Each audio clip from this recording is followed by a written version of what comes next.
Today I've been looking at the demon list the first time since September 2021 and I did not regret having ignored it for so long. However, I just looked through the leaderboards and saw insanely skilled players, and at some point I decided to go to the low pages of the stats viewer and see what some of the worst players on the list had beaten.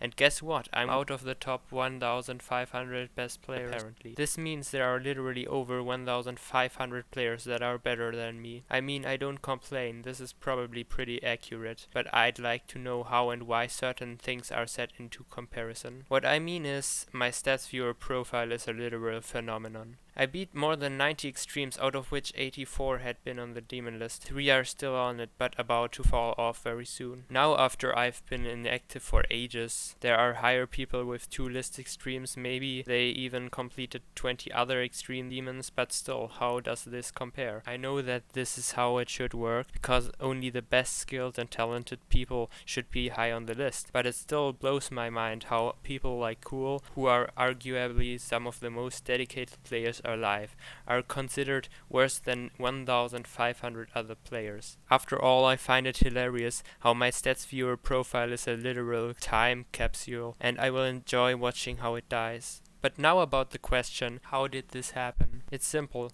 From 2018 up until 2021 I stayed dedicated, and every now and then I like to grind through the extended list, but there was always this difficulty I refused to pass. I didn't want to play anything harder than Zafkill and Paroxysm because the difficulty felt repulsive, demotivating, and made it rather unenjoyable. So I have to admit that over the years my ambition slowly retired, but I also realized that I for myself thought that difficulty makes levels worse, and that is just my opinion right now. Levels like the hallucination are amazing, but in my mind the difficulty makes it worse because it's practically unplayable for me. It's repulsively difficult and probably only enjoyable for extremely skilled top players because it's also only accessible by these. If I try to enumerate every single level I'd like to beat because it's awesome and I love it, but it's too hard and taking away my time, and might even make me start dislike them, I'd take ages. Levels like Omega, Interface, Cold Sweat, Sigma, and many more have always had a special place in my memories. I've always been a fan of these, but I cannot play them. It would take years and it might be super unenjoyable due to their difficulty. I got to confess that my current mindset is that harder levels are worse than easier levels, because the harder the level, the closer the player has to get to becoming a machine. The harder the level, the less people will beat it, and the bigger the risk is that it is unenjoyable to play. So currently my opinion is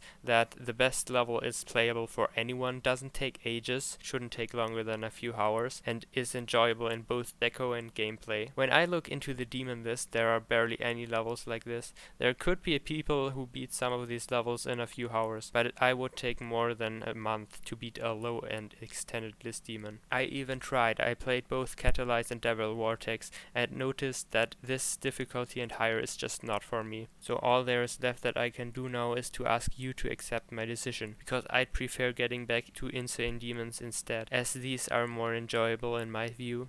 This has happened several times already, but I can't help but sticking to insane demons. Feel free to tell me what you think about anything that I've mentioned in this video in the comments. Have a nice day.